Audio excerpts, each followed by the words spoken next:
Santo, que produz fruto, vida de testemunho, vida de amor a Deus, vida de amor ao próximo, vida de renúncia, e por fim nós vemos uma vida para a glória de Deus e que imita a Cristo. Então, assim como Deus falou conosco através da sua vida ontem, que Ele fale mais uma vez nesta noite. Que Deus o abençoe. Boa noite, irmãos. Graça e paz a todos vocês. Tem sido maravilhoso estar aqui. E quem está gostando da comida aí? Está gostoso? Que é isso? Cadê as cozinheiras? Maravilhosa a comida, né? Muito bom. Quando a gente vai para acampamento assim, você fica pensando, será que a comida vai ser boa? Não tem erro não, toda vez comida boa. Graças a Deus. Tá, obrigado, meu pastor. Nós vamos falar um pouco hoje sobre o impacto do Evangelho na nossa família. E como esse tema, eu disse ontem, como esse tema realmente ele é relevante e como nós precisamos ouvi-lo e como nós precisamos aprender cada vez mais acerca do que o Evangelho produz nas nossas vidas realmente. E como nós falamos ontem a respeito do impacto do Evangelho sobre a nossa vida de forma particular, hoje nós falaremos sobre o impacto do Evangelho na nossa família e amanhã nós falaremos sobre o impacto do Evangelho na nossa igreja. Vamos orar mais uma vez? Eu gostaria que nós orássemos. Recline sua cabeça, por favor. Senhor, eu quero te agradecer, Deus, pelo privilégio de ministrar a palavra do Senhor a estes irmãos tão amados e queridos. Irmãos, muitos deles que eu já conhecia, outros que para mim eram irmãos que faziam parte da igreja invisível do Senhor. Eu ainda não os conhecia, mas eu te louvo, Deus, por ter tido a oportunidade de conhecer e de ver cada uma dessas pessoas aqui sedentas pela tua palavra, procurando aprender mais de ti. Enquanto nós vemos o nosso país imerso em podridão, pecado, tantas coisas, ó Deus, que não agradam ao Senhor, nós vemos pessoas que se dispõem a sair de suas casas e a estarem aqui para aprender mais do Senhor. Que o Senhor os abençoe, que o Senhor os guarde, que o Senhor os honre, Deus. Que o Senhor encha o coração deles de alegria e de paz e que nós possamos ser tocados pelo Senhor a cada dia. Eu peço ao Senhor a misericórdia do Senhor sobre a minha vida. Que em nome de Jesus eu possa ministrar a Tua palavra e conduzi-los a um conhecimento cada vez mais aprofundado acerca de quem Tu és, da Tua vontade para as nossas vidas e hoje de forma muito especial da vontade do Senhor para a nossa família. É a oração que nós fazemos em nome de Jesus Cristo. Amém. Amém? Abra sua Bíblia em Josué 24:15. Josué 24:15. Eu vou usar vários textos, assim como eu usei ontem, mas eu quero que você veja esse texto aqui comigo a princípio. Josué capítulo 24, versículo 15. É um texto bastante conhecido, eu sei que todos vocês conhecem, e como nós vamos falar sobre família, eu quero ler esse texto com você, onde nós vemos o que Josué diz para nós. A palavra do Senhor, Josué diz para nós, diz assim: porém, se vos parece mal servir ao Senhor, escolhei hoje a quem haveis de servir. Se aos deuses a quem serviram vossos pais, que estavam além do rio, ou aos deuses dos amorreus, em cuja terra habitais. Mas eu e a minha casa serviremos ao Senhor.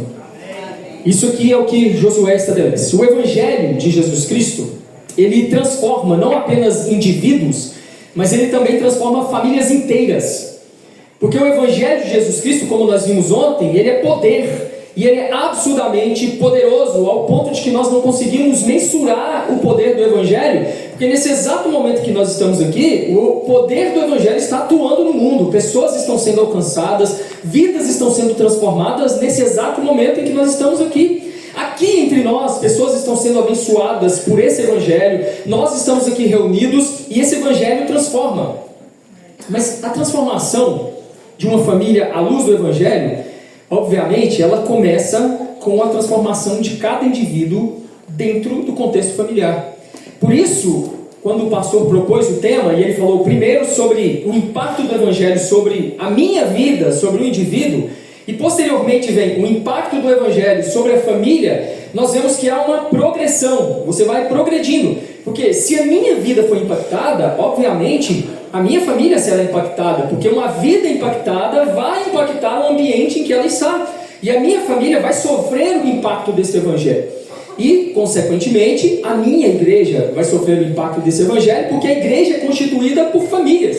Nós somos famílias que nos reunimos. E se existe algo que tem sido absurdamente e profundamente atacado E em todos os tempos sempre foi atacado, mas hoje nós observamos de maneira um tanto quanto mais incisiva pelo inimigo da nossa alma, que é o diabo, é justamente a família, essa instituição que não é uma instituição humana. Não foi o ser humano que desenvolveu a família e teve uma ideia, vamos constituir família. A família é instituída e foi instituída pelo próprio Deus. Lá no Éden, quando Deus cria o homem, quando Deus cria a mulher, e Deus une o homem e a mulher com ânimo, e dizendo para eles que eles tenham filhos e encham na terra e povoem a terra. E Deus ali, Ele traz para nós 3 mandatos que são essenciais nós entendermos e temos na nossa vida, que é o mandato espiritual, que é o senso de dependência da divindade, do próprio Deus, que todo ser humano tem. Nós somos dependentes de Deus, nós precisamos de Deus.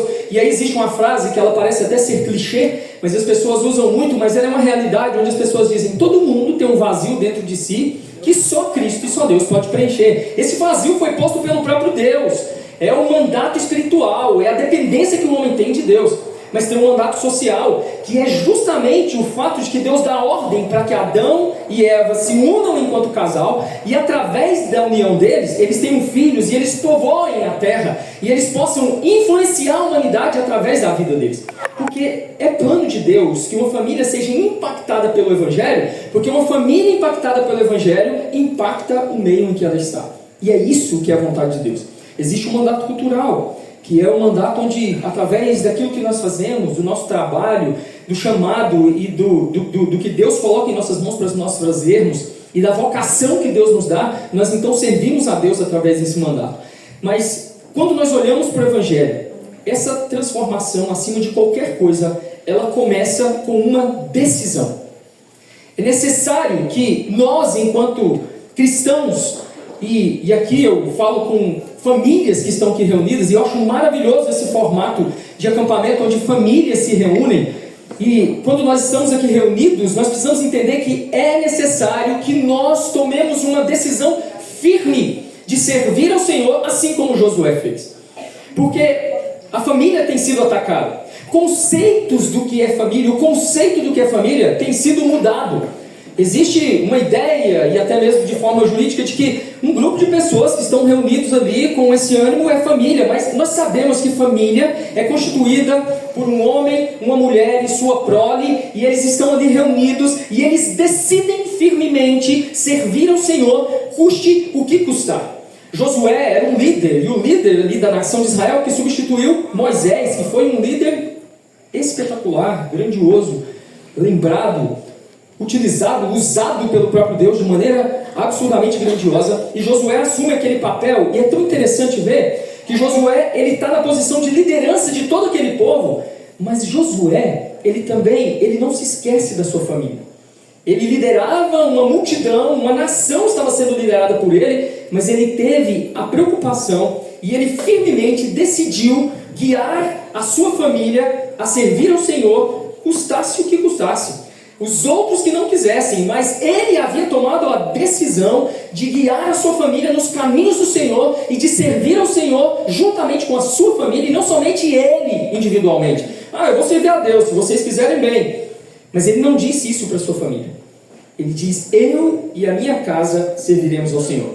E nós, da mesma forma, enquanto famílias, nós temos que nos render diante de Cristo. E nós precisamos tomar uma decisão firme de servir ao Senhor e de amar ao Senhor acima de todas as coisas. A primeira coisa que o Evangelho nas nossas famílias ele faz, e a primeira coisa que nós observamos, e enquanto pastor, a primeira coisa que eu vejo quando uma família chega na igreja, a primeira coisa que nós vemos o Evangelho fazer é restaurar essa família.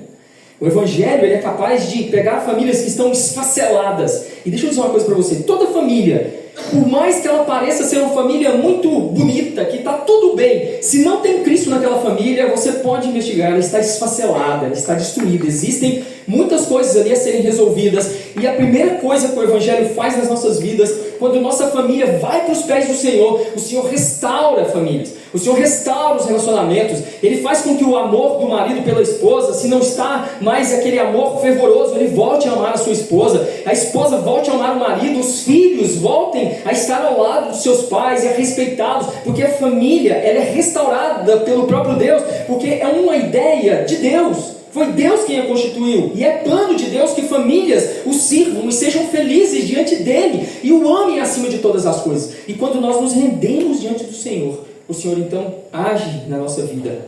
E Ele toca em nossos corações. E Ele transforma completamente as nossas famílias. Eu sou a prova viva disso. Meu pai era alcoólatra. Bebia muito. Ontem eu até estava brincando, conversando ali com o pastor e falando. E quantas vezes eu me lembro de nós termos que sair fugido e esconder em fazendas e tudo mais, porque meu pai estava prestes a ser morto por causa de briga de boteco. E não foi uma nem duas vezes, e tudo muito difícil. Nós não tínhamos nada, vivíamos com uma completa quase que miséria, uma situação complexa, absurdamente complexa. E onde nós vivíamos realmente muitas dificuldades. Meu pai muito agressivo, minha mãe sofria muito. E o que eu sempre ouvia de alguns familiares, até mesmo, eles chegavam para minha mãe e falavam assim: larga esse homem, ele não presta, o que ele ganha ele gasta com pinga, ele não cuida de vocês, ele não faz nada por vocês. E minha mãe é um exemplo de fé para mim, porque todas as vezes, não foi nenhuma nem duas vezes que eu ouvi ela dizer assim: Deus colocou ele na minha vida, Deus vai entrar na vida dele e vai restaurar. E ela cria nisso. E eu me lembro que eu era criança, tinha aprendido há pouco tempo ler. E meu pai chegava 2, 3 horas da manhã, bêbado. Minha mãe levantava pacientemente, preparava a comida, servia ele. Às vezes ele ia, deixava cair a comida no chão, ela recolhia. Mas antes dela fazer isso, quando ele chegava, ela me chamava. Quem que conhece aquelas caixas de noiva, umas grandes que tinha antigamente? Ela me chamava, eu acordava assim no sono, ela me colocava escondida atrás da caixa, me entregava uma Bíblia e falava: leia. E ela sempre abria um salmo e mandava eu ler. Eu me lembro que eu sentado ali, criança ainda, às vezes eu dormia naquele lugar ali sentado, mas eu sempre escutava ele lá, falando, resmungando, bêbado. Mas a minha mãe falava: eu sei que Jesus vai transformar a nossa família. E foi exatamente o que aconteceu. Um dia eu entreguei a minha vida a Cristo, com 16 anos de idade, completamente. A partir de mim, a minha irmã, a partir da minha irmã, a minha mãe. Minha mãe era católica, mas tinha uma fé muito vigorosa. E a partir daí, o meu pai entregou a vida dele completamente a Cristo.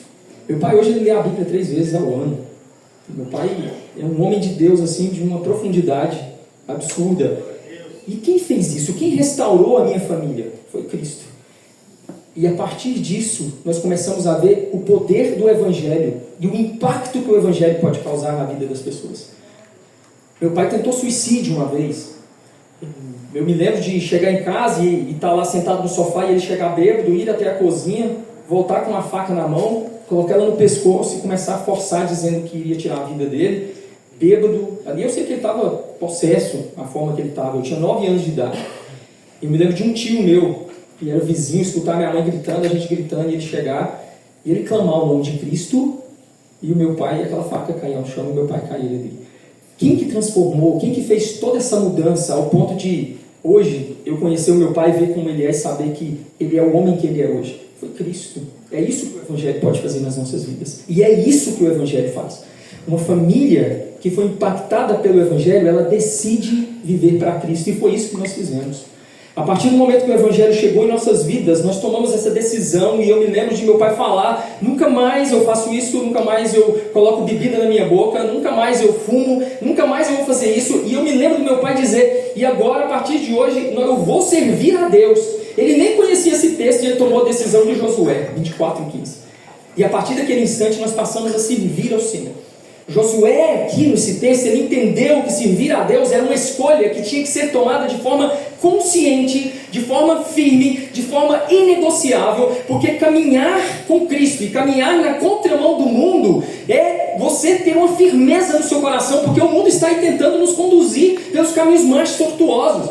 Você está lá trabalhando, pai, você está trabalhando, mãe, você está lá na sua casa, e o mundo tem feito um esforço cada vez mais empenhado para tirar os seus filhos do caminho do Senhor. Isso tem sido feito dia após dia, e por isso nós temos que tomar uma decisão firme. Josué demonstra para nós aqui que ele estava pouco se importando com o restante da decisão que os outros iriam tomar, porque ele diz: vocês façam o que vocês quiserem, Olha, porém, se vos parece mal servir ao Senhor, gente, isso é uma decisão de vocês. É o que Josué está dizendo, vocês é que decidem. Vocês sabem o que é correto, mas se vocês acham que é mal servir ao Senhor, vocês é que decidem. Escolham, vão lá servir aos falsos deuses. Mas eu e a minha casa serviremos ao Senhor, e ninguém vai arrebatar a minha família das mãos do Senhor, porque nós decidimos firmemente. Ele tomou uma decisão firme, ele se posicionou diante de todos, e nós precisamos hoje, no mundo em que nós vivemos, enquanto cristãos que fomos impactados pelo Evangelho, nós precisamos tomar uma decisão firme, uma decisão convicta, de que nós vamos servir ao Senhor, custe o que custar. Se necessário for, precisamos estar dispostos a morrer, mas nós vamos continuar servindo ao Senhor. E isso aqui principalmente a nós que somos homens, que somos pais de família, os sacerdotes do nosso lar. Nós temos que mostrar para a nossa família, e nós temos que conduzir a nossa família nos caminhos do Senhor de forma firme, firmeza. Não podemos titubear, não podemos negociar valores. Josué aqui não negocia valores, não podemos. Os valores estão sendo deturpados, mas se nós formos impactados pelo Evangelho, nós precisamos decidir firmemente. Uma família impactada pelo Evangelho de Jesus, ela ama Jesus, ela ama a Deus, ela transmite esse amor à sua família, e tem uma característica que é muito interessante em famílias que são impactadas pelo Evangelho de Jesus. Essas famílias têm como principal pauta de suas conversas o Evangelho que lhes impactou. Isso é muito interessante. Deuteronômio capítulo 6, versos 5 e 7 diz assim: amarás, pois, o Senhor teu Deus de todo o teu coração, de toda a tua alma, de toda a tua força. Eu citei esse texto ontem falando sobre o impacto do Evangelho sobre nós. Mas o texto continua, e na continuação do texto, ele fala que, de forma individual, para a pessoa, para o indivíduo, ele diz: você vai amar a Deus, você deve amar ao Senhor de todo o teu coração, com todas as suas entranhas. A expressão bíblica, quando fala coração aqui, é de toda, no texto original, muitas vezes você encontra, é de todas as suas tripas, de tudo que você tem, com tudo que você pode, de todas as suas entranhas, com toda a sua alma, com toda a sua força, com todas as suas possibilidades. Quando ele termina de fazer isso, ele passa para nós a falar sobre uma vida onde ela é vivida em família. Porque primeiro eu preciso me render diante de Cristo e amá-lo de tal modo que, a partir disso, eu vou para minha casa e para minha família, e o texto continua e diz: e estas palavras que hoje te ordeno estarão no teu coração, gravadas, firmadas. E ele diz: tu as inculcarás a teus filhos, e delas falarás sentado em sua casa, e andando pelo caminho, e ao deitar-te, e ao levantar-te. Ou seja, o que ele mostra é: você precisa amar a Cristo, a Deus, acima de todas as coisas, ao Senhor, sobre tudo. E ele fala: e estas palavras que eu te ordeno estarão no seu coração. A primeira coisa que tem que acontecer aqui nesse texto aqui é que eu tenho que ter a palavra no meu coração. Eu, pai, mãe, nós que somos pais, mães, temos filhos, nós que somos os homens da casa principalmente, nós temos que tomar as rédeas. Gente, lugar onde não há liderança, as pessoas se perdem, ficam perdidas. Por isso que Deus estabeleceu o homem como cabeça, para você assumir a liderança no lar. Porque se você deixa solto, vai cada um cuidar da sua vidinha. O filho chega, entra para o quarto, a esposa vai para a cozinha, ou vai lá para a sala assistir alguma coisa, o esposo vai para o escritório, vai ficando. Mas tem que ter alguém que ele diz: vem aqui todo mundo, vamos nos assentar aqui agora. Eu tenho um ato lá em casa, agora isso vai acontecer, vamos ver se vai dar tempo aqui. No meu celular eu tenho programado, todo dia ele desperta, 9 horas da noite. Está lá, reunir com a família e orar. É o despertador que eu coloquei para eu saber. Porque se a gente deixar, se você deixar isso aqui, você não vive isso daqui. E a primeira coisa que ele diz aqui é que a palavra precisa estar no meu coração, no coração da liderança da casa. A casa tem uma liderança, o homem está à frente do trabalho ali, nós vamos falar um pouco mais para frente sobre isso. E nós precisamos entender que uma família que foi impactada pelo Evangelho, ela tem como pauta, no seu convívio diário, a palavra de Deus. Pastor, mas isso não é o óbvio? É o óbvio, mas o óbvio tem sido esquecido dentro dos lares. Quantas famílias não têm culto familiar mais? Quantas famílias não se reúnem ao redor da mesa, cada um com suas Bíblias abertas, onde o pai, a mãe, o filho faz um pequeno devocional, a mãe faz uma oração, o pai canta alguma canção e eles adoram o Senhor nas suas casas ali. E nós precisamos entender isso, que uma família impactada pelo Evangelho não se contenta em servir a Deus somente aos domingos na igreja, mas é diário, é na sua casa, que seja uma vez por semana. Nós temos um dia onde nós nos reunimos, falamos com o Senhor, oramos juntos, estamos ali conduzindo as nossas famílias. Nós sentamos à mesa não para falar da vida do outro, mas sentamos à mesa para falar da vida que quem nós devemos falar, que é de Cristo. Uma família impactada pelo Evangelho é assim. Famílias que foram impactadas pelo Evangelho falam o tempo todo sobre o Evangelho de Jesus que lhes impactou. Mas infelizmente tem muitas famílias que falam sobre tudo. Falam sobre futebol, falam sobre viagens, falam sobre filmes, falam da vida dos outros, falam da vida do pastor, falam de tudo, mas falam um pouco do Evangelho nas suas casas. Nós precisamos falar mais do Evangelho nas nossas casas. Uma família impactada pelo Evangelho tem como principal assunto, principal pauta em suas casas, a palavra de Deus. Eu não sei se eu estou falando com famílias aqui que já não se reúnem mais para falar de Cristo, para abrir as Escrituras, escolher um texto e ler e discutir acerca desse texto. Se eu estou falando com alguma família aqui que já não faz isso, pai, mãe, tenham uma posição. Falem do Evangelho nas suas casas. Conversem acerca da palavra de Deus. Discutam acerca da vontade do Senhor para as suas vidas. Façam reflexões acerca da vida de vocês. Mas busquem conhecer o Evangelho e viver o Evangelho em casa e falar do Evangelho. Porque o texto que nós lemos aqui, ele diz, olha aqui, tu as inculcarás a teus filhos e delas falarás, assentado em tua casa. O assentado é justamente essa ideia de falar, sentem-se aqui, vem cá. As famílias muitas vezes se reúnem para assistir filme, só para essas coisas, se assentam para comer, tudo bem, mas precisam se assentar para falar da palavra de Deus. Nós fomos impactados pelo Evangelho, assentemo-nos e vamos falar, arrazoemos-nos acerca da palavra do Senhor. Vamos falar da palavra de Deus. Outro aspecto é que uma família impactada pelo Evangelho de Jesus ensina os seus filhos no caminho do Senhor, e que está intimamente ligado ao que eu acabei de falar aqui agora.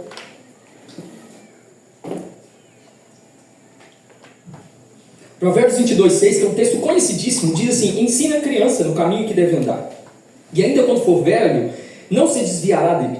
A responsabilidade dos pais não é apenas de prover bens materiais, não é apenas de prover o ensino secular, pagando uma boa escola. A Bíblia lança sobre os pais, se você for ler Provérbios, do capítulo 1 até o capítulo 9 de Provérbios, que nós temos a introdução de Provérbios ali, você vai ver insistente e repetidamente o autor de Provérbios ali falando e lançando sobre o pai e a mãe a responsabilidade de conduzir os seus filhos no caminho do Senhor, de ensinar. Filho, ouça a instrução do seu pai. Filho, ouça a instrução da tua mãe. Reclina os teus ouvidos ao que o teu pai diz. Escute o que a tua mãe tem te falado. Agora, o que acontece? O problema é que se a minha família diz que foi impactado pelo Evangelho, mas eu não tiro tempo em casa para educar os meus filhos no caminho do Senhor, eu estou preocupado apenas em trazer provisão material e apenas fazer com que ele se torne um grande médico, um grande advogado, um grande promotor, um grande engenheiro, sei lá, eu estou fracassando enquanto família. Porque eu posso e eu devo desejar isso para o meu filho. Eu devo investir, obviamente, na educação do meu filho. Eu devo investir na vida material do meu filho. E eu devo ser um pai provedor em todas as áreas. Mas a Bíblia lança sobre nós e ela fala de maneira imperativa. Ensina a criança no caminho em que ela deve andar. E quando ela for velha e ela for constituir a família dela, ela não vai se desviar dele. E nós vamos viver um processo contínuo de famílias que vão aprendendo de Cristo e constantemente crescendo, e famílias que vão crescendo em Cristo. Essa responsabilidade é nossa. Ela é por palavras, é por ações, pelo exemplo. E eu, enquanto pai, nós, enquanto pais e mães, temos a responsabilidade de ensinar. Nós temos a responsabilidade de levar o ensino bíblico para dentro da nossa casa. Estudar as Escrituras com os nossos filhos, porque eu fui impactado por esse Evangelho, então eu preciso ensinar aos meus filhos o Evangelho de Jesus Cristo de forma realmente impactante. mostrando, dando exemplos, lendo as Escrituras. Por isso eu disse que está intimamente ligado, mas é um texto que reforça a responsabilidade que está sobre nós, de levarmos para dentro da nossa casa o Evangelho e de buscarmos o conhecimento bíblico, transmitirmos esse conhecimento bíblico aos nossos filhos e familiares. A responsabilidade não é do pastor Paulo, não é do pastor Jonatas. Não é. Eles têm a responsabilidade de ensinar a igreja e conduzir, mas a Bíblia não coloca aqui, que essa responsabilidade de ensinar no caminho é deles. Eles reforçam o que já foi ensinado. Eles chegam lá no culto, gente, nós temos um complemento, um reforço daquilo que nós devemos cotidianamente estar aprendendo em casa. Um outro aspecto do impacto do Evangelho na nossa vida é que uma família impactada pelo Evangelho de Jesus entende o papel de cada um na família, e esse papel foi designado e determinado pelo próprio Deus. Como isso daqui é a razão dos maiores problemas e dos grandes problemas que as famílias enfrentam. Nosso Deus, as Escrituras dizem que Ele não é um Deus de confusão. E realmente não é um Deus de confusão. Deus é um Deus de ordem. Em 1 Coríntios 14 ele estabelece, e o apóstolo Paulo, por causa de uma igreja que estava em confusão, até mesmo na ceia do Senhor e em tudo mais, você vê o apóstolo Paulo vindo e dizendo, e colocando ordem, e dizendo: olha, nosso Deus não é um Deus de confusão, vocês devem agir de maneira... E Deus não é um Deus de confusão na igreja, e Ele não é um Deus de confusão na nossa família, na nossa casa. A nossa casa não pode caminhar em confusão, e por isso Deus estabeleceu papéis. Obrigado, meu irmão. Deus estabeleceu papéis, funções dentro da família, para que cada um, dentro do seu papel, dentro da sua função, exerça e a família caminhe de forma harmoniosa. Lugar onde tem muito cacique, não tem ninguém que domina de algum modo, lidera, lugar onde todo mundo quer fazer a mesma coisa, não vai para frente. Mas Deus, Ele estabelece papéis. Quando você lê, por exemplo, o Efésios capítulo 5, versículo 25, Ele diz assim: maridos, amai vossas mulheres, como também Cristo amou a igreja, e a si mesmo se entregou por ela. Cristo coloca o marido na posição, sim, daquele que é o cabeça do lar, daquele que está à frente, daquele que assume o rojão ali mesmo. É ele que tem que estar à frente, assumir a posição de líder, de liderança na família. E por isso, agora há pouco eu citei, inclusive, que a principal, como que eu vou dizer, gente? A principal iniciativa no que diz respeito à questão do culto doméstico, de chamar a família ao ensino, tem que partir do homem, que é o líder, que é aquele que tem que estar na frente ali. Mas o texto diz, e ele fala assim, que o marido tem que amar a mulher profundamente. Não é um amor qualquer, não. Não é um amor como qualquer outro amor, mas como Cristo amou a igreja. E Cristo amou a igreja entregando-se por ela e morrendo por ela. O que o texto está dizendo é que nós, maridos, temos uma função muito importante dentro da família, que é a função de liderar, de amar as nossas esposas e, se necessário for, morrer por elas. E uma família que tem maridos dispostos a morrer pelas suas esposas é uma família que está caminhando de acordo com a vontade de Deus. O marido entendeu a sua função, o seu papel. Só que o texto continua, e um pouco antes aqui, você vai ter Efésios 5, 22, o texto também falando para as mulheres, e dizendo: as mulheres sejam submissas ao seu próprio marido, como ao Senhor. O texto diz: maridos, vocês devem amar as suas mulheres como Cristo amou a igreja, entregando-se por ela, se for preciso, morrendo pela sua esposa. Quando você vai para... volta um pouquinho, você vê o texto dizendo: mulheres, sejam submissas a esses maridos, como se vocês estivessem sendo submissas ao próprio Senhor, ao próprio Deus. Olha o que o texto diz: mulheres sejam submissas ao seu próprio marido, como ao Senhor. Uma mulher que se recusa a se submeter ao marido, e eu quero explicar um pouquinho melhor sobre essa questão, ela está se recusando também a se submeter ao próprio Deus, porque isso é uma ordem de Deus. E hoje nós vemos aí que as mulheres, muitas vezes, principalmente fora da igreja, elas não aceitam isso aqui jamais. Elas dizem que isso aqui não existe. E uma família onde as mulheres são submissas aos seus maridos, por temor a Deus, essa família ela vai caminhar com harmonia e em harmonia. Mas o que as mulheres precisam entender é que, debaixo do que pensa o mundo, das pautas feministas, isso aqui é um absurdo. E aí, por isso que eu disse lá no início que é preciso tomar uma decisão firme, porque a pressão está sendo colocada aí. Ou vocês acham que as suas mulheres não são pressionadas por amigas, por pessoas, ou na própria internet, a não se submeterem a vocês, maridos? Com certeza, existe uma opressão, existe dentro de igrejas, pessoas, mulheres que se levantam dizendo, eu não vou me submeter ao marido. Mas muitas vezes é porque elas não entendem o que significa essa submissão aqui. Porque essa submissão aqui é no sentido de cuidado, gente, é no sentido de proteção. Essa submissão, ela indica que a mulher decide se submeter ao seu marido. Não é uma submissão imposta. Até porque o texto vai dizer para nós também que o marido não deve tratar a mulher com amargura, não deve tratá-la mal. Mas o texto disse para nós, e ele vai dizer para nós, que o marido tem que morrer por essa mulher. E a mulher que entende que ela tem um marido que ama a Cristo, e que, porque ele ama a Cristo, ele sabe que Cristo entregou a vida pela sua igreja, e ele tem que entregar a vida por ela, gente, para a mulher vai ser uma honra, uma satisfação, uma alegria, um prazer, se submeter a este homem que vai protegê-la. Esse homem que vai cuidar dela, e ela voluntariamente se submete ao seu marido, e ela sabe que aquele marido, se necessário for, morreria por ela. Quando nós assumimos, muitas vezes o que acontece? Por que muitas mulheres não querem viver nessa submissão? Primeiro porque o marido quer impor essa submissão, e na verdade isso é um processo natural. Comece a mostrar para sua esposa que você a ama ao ponto de morrer por ela, e você nunca vai precisar dizer, você tem que me respeitar, você nunca vai precisar dizer, ela vai te respeitar. E você também vai respeitá-la. Você vai amar. Você vai mostrar que você está disposto a, se necessário for, morrer por ela sim.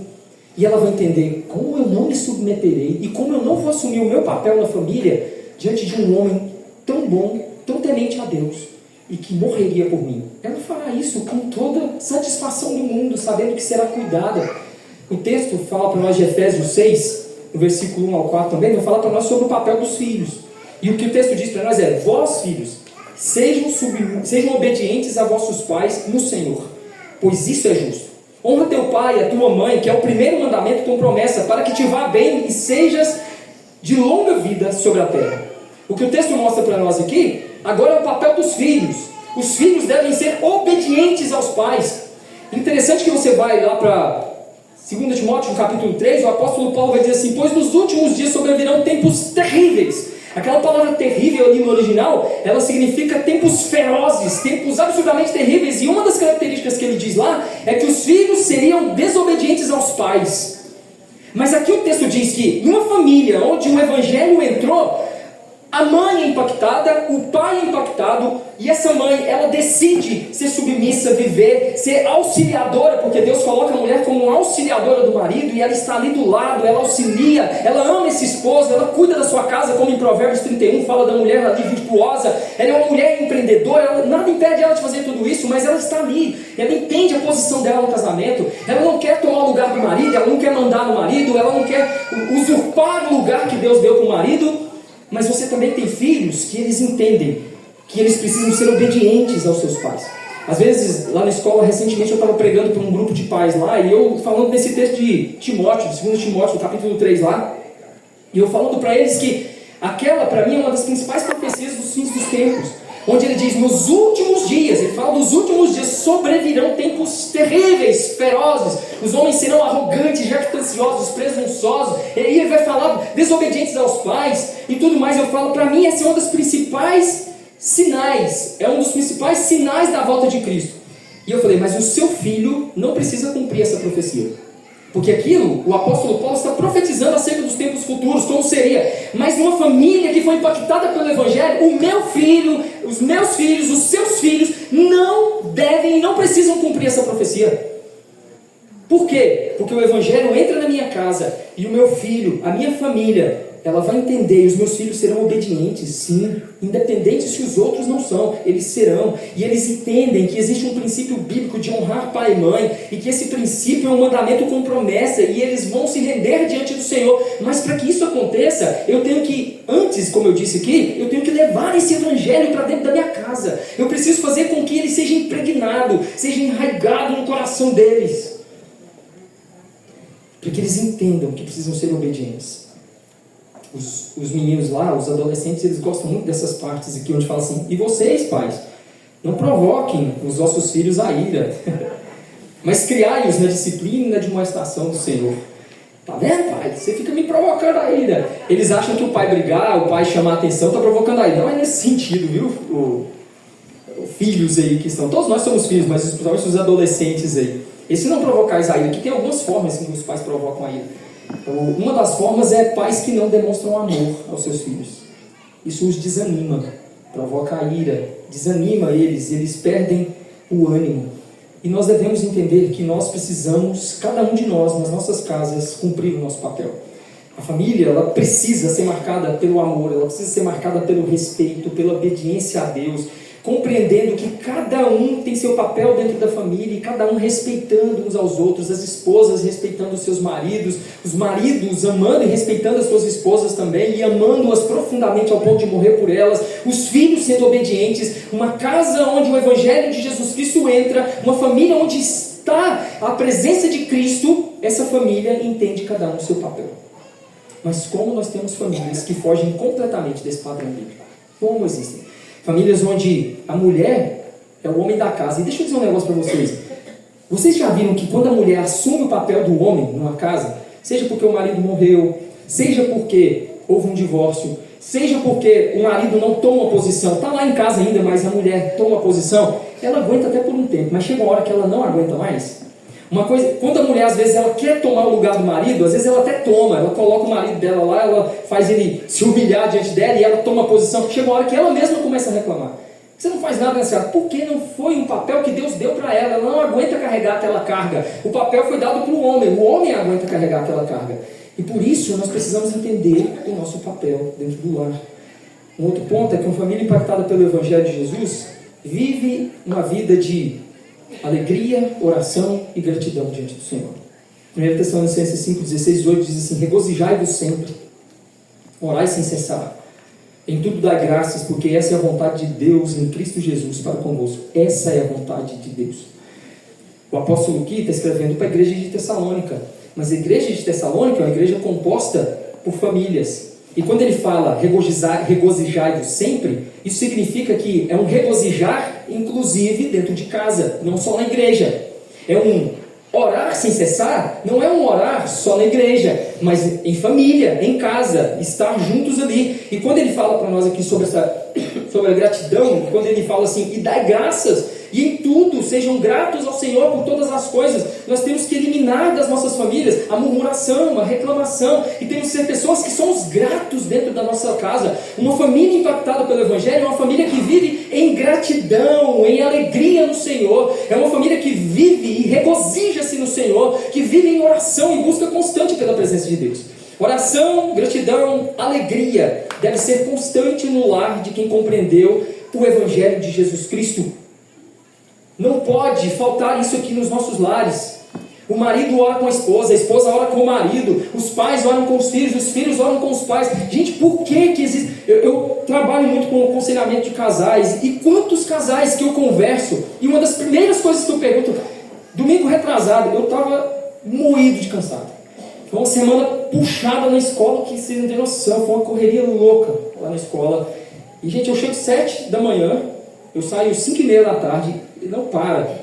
Eu devo ter emagrecido não sei quantos quilos, porque a escola lá é muito grande, eu estou no bloco A, aí alguém mandou uma mensagem, eu ligo, pastor, eu preciso ser aqui no bloco B, eu vou lá no bloco B, estou no bloco B, e foi uma semana dessas, assim, muito corrida mesmo. Lá na igreja a gente estava tendo programação, e eu saio da escola, às vezes já vou para a igreja, porque tem reunião de oração na terça, estudo bíblico na quinta, e tal, e eu estava muito cansado, e no domingo de manhã, nós temos programação lá, e aí eu cheguei em casa, por volta umas 14 horas, eu falei para a Guilherme assim, nós tínhamos o culto às 19, eu falei, vou deitar aqui, vou tirar um cochilo de 1 hora, porque eu estou moído. Olha que eu deitei, meu celular tocou, que eu pego o celular, um irmão da igreja. Aí eu pensei, essa hora não é para ir almoçar. Talvez um café da tarde, né? Dá para recusar, mas... Eu atendi, aí eu já vi o que era, ele já estava meio assim nervoso. Pastor, tem como você vir aqui em casa? Tal. Tem, por favor, o senhor vem aqui em casa? Eu falei, vou. Foi 5 minutinhos, eu estava lá na casa dele. Cheguei lá, um problemão, briga familiar. Problema sério, que vinha se arrastando. E sempre que eu vou atender casos assim, e quem é pastor e sabe que vez ou outra acontece esse tipo de situação, infelizmente, uma das primeiras coisas que eu pergunto para eles, e a primeira coisa que eu faço é sentar e escutar. Porque é hora que você passa muito tempo ouvindo. Porque todo mundo quer falar e eles falam. Porque como que eu vou entender a situação? Eu preciso ouvir. Ouço. Sento um de frente com o outro, tento fazer uma cariação, resolver a situação, pegar textos bíblicos, e sempre eu faço uma pergunta. Em quase todos os casais que a gente vai resolver esses problemas sérios, eu pergunto assim: vocês oram juntos? Todos os dias? De manhã ou na hora de dormir? Sempre a resposta é negativa. Não, a gente não tem orado junto. Ah, vocês não estão orando juntos? Vocês não oram juntos? Não, nós não oramos juntos. Gente, como que nós falamos que somos cristãos, que amamos a Deus, que amamos a Cristo, nós oramos na igreja, nós levantamos as mãos, isso é hipocrisia. É o que Jesus vai dizer lá no Sermão da Montanha, e quando ele vai falar, ele fala assim: não sejam como os hipócritas que oram nas praças e levantam suas mãos somente para serem vistos. Peraí, eu oro na igreja, lá na igreja eu dou a mão para minha esposa, eu oro, e na minha casa, dentro do meu lar, o lugar onde eu tenho ali a maior privacidade, onde eu posso entrar para dentro do meu quarto, fechar a porta, não sozinho, mas com a minha esposa, dar as mãos a ela e clamar ao Senhor: Senhor, abençoe a minha família, abençoe os meus filhos, abençoe a minha esposa, e pôr as mãos sobre a cabeça dela e dizer: Senhor, abençoe essa mulher, Senhor, coloque as tuas mãos sobre ela, a pessoa que o Senhor colocou em minha vida, e depois você dizer: ore por mim, ela orar por você, e os casais não oram uns pelos outros. Meu Deus, que evangelho é esse que nós dizemos crer, onde nós falamos que cremos em Jesus, mas dentro da nossa casa, marido e mulher, aqueles que têm a maior intimidade que um ser humano pode ter com o outro, eles não têm vergonha nenhuma um do outro, da nudez um do outro muitas vezes, mas se sentem intimidados para orar um com o outro. Intimidados, eles sentem muitas vezes vergonha de chamar a esposa de chamar o esposo, quando na verdade a Bíblia diz: orai sem cessar. Maridos, orem com suas esposas diariamente, todos os dias. Não sei se o seu melhor horário é de manhã, não sei se é na hora de dormir, não sei se é na hora do almoço, eu não sei, mas uma casa, uma família que foi impactada pelo Evangelho é uma família que ora junto. Chama os seus filhos: vem aqui, minha filha, deixa eu orar com você.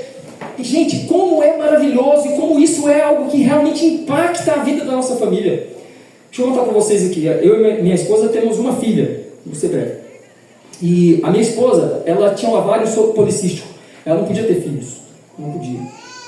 Aí ela fez um tratamento e resolveu o problema. Nós tínhamos 6 anos de casados e tentando filhos e nada. Aí o médico falou para ela: agora você pode ter filhos. E aí eu falei: opa, beleza, então vamos ter filhos. E nada de filhos. Aí a médica dela falou assim: olha, então conversa com seu marido para ele fazer um exame. Pode ser que o problema esteja com ele, porque já era para você ter tido filhos. Aí eu fui no médico e descobri que o problema era comigo. Aí o médico falou assim: olha, você tem 0,01% de chance de ter filhos. Ou seja, estéril. Ele só não diz 100% porque a medicina, eles não trabalham com essa, na maioria das vezes, com essa perspectiva de dizer: não, você não tem, para depois isso acontecer, eles não terem dado uma margem impossível. Aí eu fiz um tratamento de 8 meses. Ia lá no médico, o médico olhava: olha, não mudou nada seu quadro. Fui de novo, até que na última vez eu fui, a Mirelle foi junto comigo, minha esposa. Chegamos lá e ele falou assim: olha, eu vou interromper o tratamento, senão eu vou estar sendo desonesto com você. Eu morava em Goiânia, vou estar sendo desonesto com você. E vocês podiam começar a pensar em ou fertilização, mas ainda assim não dá para garantir nada, ou adotar e tudo mais. Nossa, saí arrasado dali de dentro, a Mirelle, a gente entrou no elevador, mas na hora que eu entrei no elevador, eu fui tomado por uma fé, uma certeza assim tão grande. Eu lembro que eu olhei para ela e falei assim: fique em paz. 0,01% para Deus é 100%. A Bíblia está recheada de casos de pessoas que não podiam ter filhos e tiveram porque Deus os abençoou. E eu não falei aqui da boca para fora, eu falei crendo de todo o coração. Fomos para casa, era uma quarta-feira, no sábado fomos fazer compra, compramos uma lasanha de supermercado, fizemos lá, comemos, ela terminou de comer, vomitou até as tripas. Aí eu brinquei com ela, falei: ela, essa lasanha estragada, não sei o que, eu falei: você está grávida. Brinquei ainda com ela, e ela estava grávida. Na quinta-feira ela fez o exame, estava grávida. E a gente, eu sei que o resultado disso foi resultado de nós orarmos juntos. Se nós não orássemos, se não houvesse oração, nós não teríamos a nossa filha que eu amo tanto, a Ana Lívia, que tem 6 anos. Há um mês atrás, eu e a Mirelle não falávamos mais em ter filhos, porque a gente pensou assim: tá bom, Deus nos deu essa, então nós vamos ficar com a Ana Lívia, e a gente nunca mais falou e não tinha planos de ter filhos. Há um mês atrás, a Ana Lívia, todos os dias à noite eu oro com ela, todos os dias à noite, desde que nasceu. E aí eu deitei lá, fui orar com ela, conversando com ela, conto uma historinha, oro com ela, conto a história da Bíblia. Aí eu estou lá orando com ela, ela: pai, eu quero que o senhor ore para Deus me dar um irmão. Aí eu, na hora eu pensei: vixe, vou orar, eu não queria ter filho agora, eu não tinha nem conversado com a Mirelle, eu tenho que perguntar a ela se eu posso orar. Aí eu falei: tá bom, papai vai orar. Aí eu orei: Deus, se for da sua vontade, dá um irmãozinho, uma irmãzinha para a Ana Lívia. Pai, eu quero uma irmãzinha. Eu falei, não, Deus é que decide. Aí todo dia eu ia orar. Tinha dia que eu esquecia. Ela, pai, o senhor não orou para Deus me dar uma irmãzinha? Então tá, meu filho, vou orar. Orei. Quando foi agora essa semana, eu até contei para vocês ontem, a Mirella começa a passar mal, a Mirella não está grávida. Gente, olha o poder da oração na família. Você acha que eu não acredito que isso foi... Inclusive a Mirella chamou ela está com 6 anos, aprendeu a ler recentemente. Aí a Mirella escreveu num bilhete assim, Deus ouviu a sua oração. Você foi promovida a irmã mais velha. Eu tenho até o vídeo lá. Aí a Mirella entregou, ela deu. Aí eu falei, você entendeu o que está escrito? E ela começou a chorar, é verdade. E não sei o que. Então, mas olha para vocês verem o poder da oração de uma criança. Eu não tenho dúvida que Deus, até em 6 anos, ela não engravidou. A menina tem 1 mês que ela pede e começa a orar e começa a pedir e a mulher fica grávida. E aí, você vê o poder da oração em família. Nós precisamos orar. Penúltimo, estou quase encerrando. Uma família impactada pelo Evangelho de Jesus suporta um ao outro e perdoa um ao outro. Então, eu já falei sobre perdão, mas eu quero falar aqui. O texto de Colossenses 3,13 diz assim, suportai-vos uns aos outros e perdoai-vos mutuamente, caso alguém tenha motivo de queixa contra o outro. Assim como o Senhor vos perdoou, assim também perdoai-vos. A família que crê em Jesus, ela suporta um ao outro. Só que suportar aqui, eu acho que todo mundo já sabe o que significa.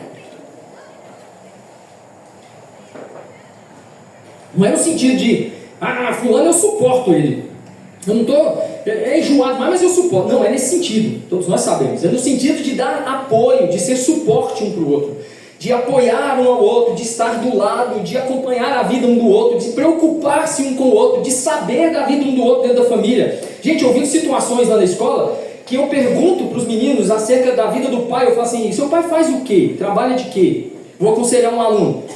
Tio, eu nem sei o que meu pai faz. Gente, como assim? O menino tem 13, 14 anos, ele não sabe o que o pai faz da vida para levar o sustento para dentro de casa e para pagar a escola dele. O pai vive isolado, um pai desse está isolado. Peraí, esse menino tem que saber o que o pai faz. O suportar, você precisa conhecer da vida familiar para você ser suporte para o outro nas suas necessidades. O que o apóstolo aqui está dizendo para nós é que nós não podemos ser egoístas, nós não podemos ser fechados, ensimesmados. Dentro de uma família, eu preciso saber o que está acontecendo com a minha família. Não uma nem 2 vezes. Eu chego lá, alunos estão lá, o professor me encaminha, às vezes eu percebo, chamo aluno e tal, o aluno está prestes a cometer um suicídio, depressivo profundamente. Recentemente, no ano passado, um aluno foi conversar comigo, se olhava, não acreditava nada. A professora foi mexer nos negócios dela lá, pegou um caderno, encontrou um bilhete dentro do caderno, onde era uma carta suicida, dentro do caderno da menina. E quem acreditava que aquela menina podia estar pensando naquilo? Quando acontecem situações assim, que pelo menos tem um indício, imediatamente eu ligo para os pais. Liguei imediatamente para o pai e para a mãe, chamei eles lá, eles foram lá no gabinete pastoral, lá na capelania, muito sutilmente, fui conversando com eles e tal, cheguei ao ponto de mostrar a carta para eles, mostrar tudo e chegar com eles. Os pais ficaram assim, sem saber, eles ficaram assim, estarrecidos. Como que pode? A gente não sabe e tal, como assim? Eu já tinha conversado com a menina antes, e qual que era a razão dela estar pensando no suicídio? Falta de atenção dos pais. O pai dava tudo, a menina até viajar para a Disney já tinha viajado, tinha tudo que poderia, mas não tinha a presença dos pais. O pai não sabia, não estava conseguindo dar o suporte que a filha precisava. O que ela precisava naquele momento era um suporte emocional, ele estava pensando somente no suporte material, e eu preciso conhecer a minha família para que eu possa ser suporte para a minha família. Não tem como uma família dizer que conhece a Cristo, que ama a Cristo, que foi o nosso exemplo de amor, que é aquele que nos suporta, aquele que nos sustenta. Cristo é o nosso sustentador, Colossenses vai dizer isso, que Ele é aquele que sustenta todas as coisas, que nos suporta, que faz com que nós estejamos de pé. Eu conversando com o pastor Paulo, ele falou um negócio tão bonito hoje ali numa conversa que nós tivemos, onde ele falou assim, Ralf, já teve situações, nem sei se eu posso expor, pastor, mas ele disse assim, Ralf, eu já tive situações onde o único fio que me sustentou foi Cristo, e é isso que Cristo faz nas nossas vidas. Ele é aquele que o único que nos suporta em grandes situações, nos mantém de pé, e a Bíblia diz, vocês precisam suportar uns aos outros, e vocês precisam se perdoar mutuamente. Por que mutuamente? Porque hoje sou eu que ofendo, e amanhã sou eu que sou ofendido. Mas quando sou eu que ofendo, eu quero o perdão, mas quando eu sou ofendido, eu me mantenho na minha casca. Não, vou pensar no seu caso. Não! Imagina se Cristo estivesse pensando no nosso caso, e pensa, ele tendo a eternidade para pensar. Você está louco, vou pensar no seu caso. Daqui para a eternidade eu te falo alguma coisa. Misericórdia, glória a Deus, porque Ele decidiu nos amar ao ponto de morrer e perdoar cada um de nós. Eu preciso olhar, gente, é a minha esposa. Como que eu não posso perdoar a minha esposa? É a minha filha, é um filho, é uma pessoa. Eu preciso perdoar. Como eu não vou suportá-la? Não no sentido de dizer, a minha lá em casa, ixi, eu tenho que suportar ela, mas eu mulherzinha. Não é nesse sentido. Eu preciso ser o suporte dela. Ela precisa ser o meu suporte. Nós precisamos suportar uns aos outros em amor. E existem muitas famílias que vivem em pé de guerra, que não são suporte, que não se perdoam, vivem brigados, maridos brigados com as esposas, esposas brigadas com os maridos, guardando rancor, guardando mágoa de coisas de 10, 15, 20 anos. Essa família que eu fui conversar, que eu falei para vocês que eu ia tirar um cochilinho de tarde, cheguei lá, o cara, moço, eu tive uma namorada 12 anos atrás, antes da gente casar, toda vez que ela briga, ela me joga na cara que eu gosto mais daquela namorada do que dela. Eu já falei, eu casei, foi com você. Olha isso, gente, sem base. O cara namorou uma menina antes de namorar com ela. Os dois já são casados há 12 anos. E toda vez que eles brigam, ela fala, por causa da fulana, você gosta mais é dela do que ele. Ele falou, pastor, chorando. O cara falou pra mim chorando, pastor, explica pra ela, eu casei e foi com ela. Se eu gostasse mais dela, eu tinha casado com a outra. E a mulher jogando na cara dele, e ela com a cara fechada lá, emburrada e tudo mais. Que isso, gente? Isso é mais comum do que nós imaginamos. Como existem famílias vivendo de forma egoísta. Cada um no seu mundinho. O filho chega, entra para o quarto, cada um vai para um canto, ninguém sabe da vida um do outro. Teve um problema sério de casamento que acontece. Isso aqui vai muito para os maridos. Maridos, a sua esposa sabe das suas negociações. Ó, o que eu falei, ó. 29 horas, tá vendo? Aqui, ó. Oração e família. Todo dia 9 horas vai despertar. Faz isso lá na sua casa, coloca. E as esposas não sabem nem quanto o marido tem na conta. Peraí, você casou com uma mulher que você não confia para falar o que você tem em conta bancária? Peraí, isso está errado. Você, mulher, às vezes acontece também. Como assim? A vida do marido para a esposa tem que ser um livro aberto, e da esposa para o marido tem que ser um livro aberto, deve ser uma relação de confiança. Ah, mas se ela souber quanto que eu tenho na conta, ela vai querer gastar demais. Peraí, mas e a questão de vocês conversarem, decidirem as coisas de forma sadia, e dessa mulher então entender que não é assim, só porque tem dinheiro tem que gastar de qualquer jeito? Cadê a confiança? Cadê o livro aberto? Aí o marido morre, a mulher não sabe nem o que o marido tem para resolver isso, nem aquela loucura. O marido tem bens aí que a mulher nem não sabe, tem coisas que está tudo escondido, tudo.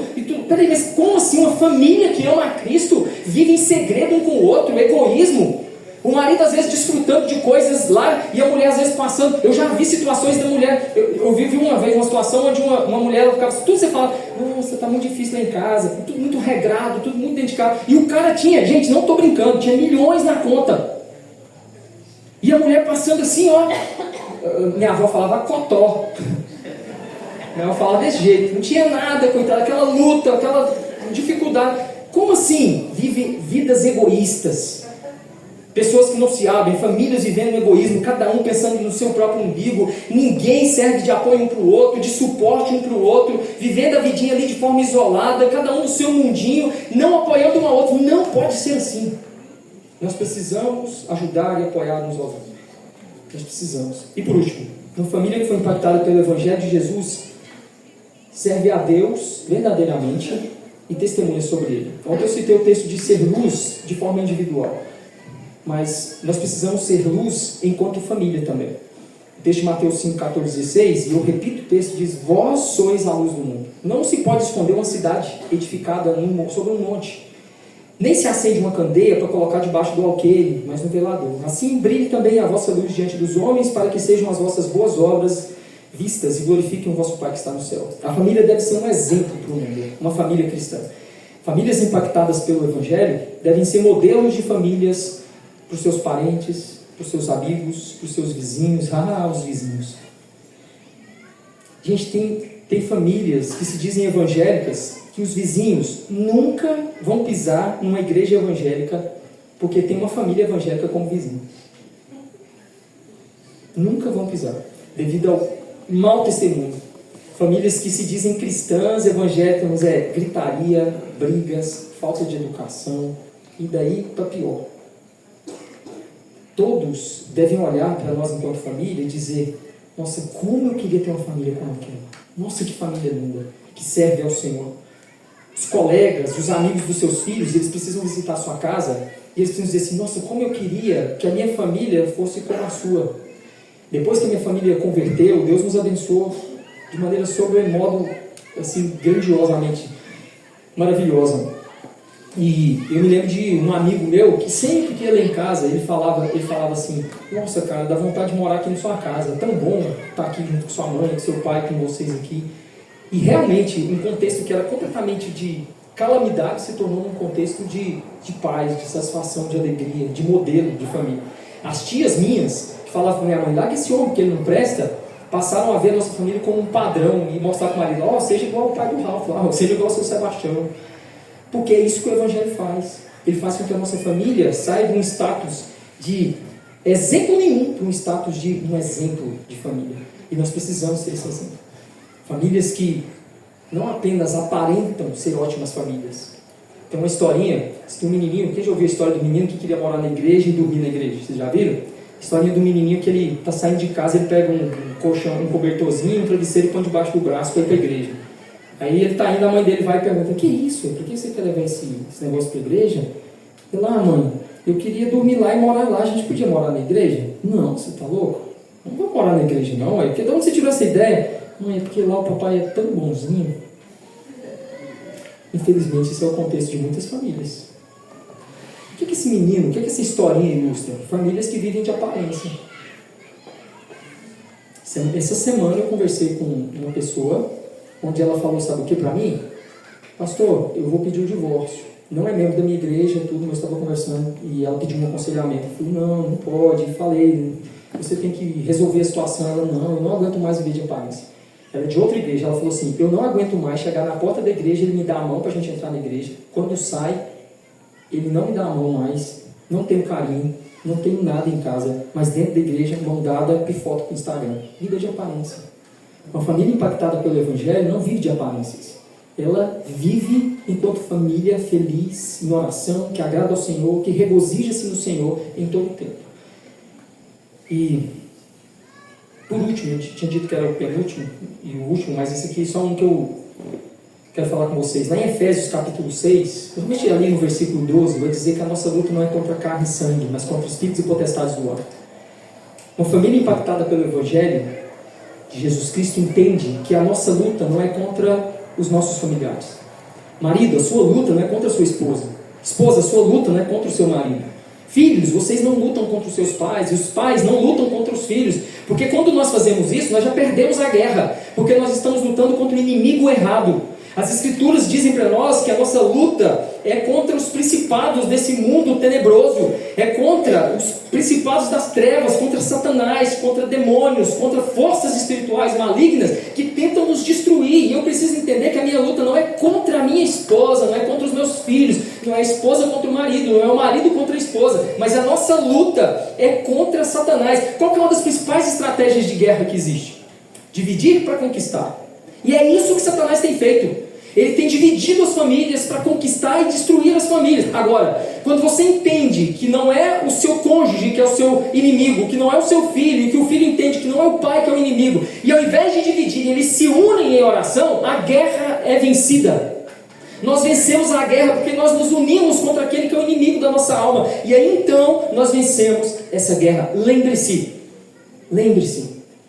No início da minha mensagem eu disse assim: uma das principais ações de Satanás hoje é atacar as famílias. Ele pouco vai entrar dentro das igrejas, porque se ele afeta lá na casa a família, ele vai afetar a igreja. E ele tem atacado as famílias. Entenda, a sua luta é contra Satanás. A Bíblia diz que ele está como um leão que ruge ao nosso derredor, procurando uma oportunidade para nos devorar, para nos destruir, para acabar com a sua família, para levar os seus filhos para as drogas, para poder causar um divórcio na sua família, lançando seus dardos inflamados para você pensar: não aguento mais essa mulher, eu vou se divorciar, não dou conta mais, não mereço isso. Ele está aí, não pense em você que ele não está. Mas a Bíblia diz que existe uma armadura, que nós podemos ser revestidos E nós precisamos, não só eu ser revestido, mas a minha esposa, os meus filhos precisam ser revestidos dessa armadura por meio da oração, do conhecimento bíblico, da palavra do Senhor, buscando Cristo de todo o nosso coração, rendendo-nos diante de Jesus. Concluindo, uma família que crê em Jesus, ela não é perfeita, porque nós não somos perfeitos, mas ela busca viver segundo os princípios da palavra de Deus. Nós não conseguimos a perfeição, mas nós temos que ter como alvo a perfeição enquanto família, sim, enquanto indivíduo, sim.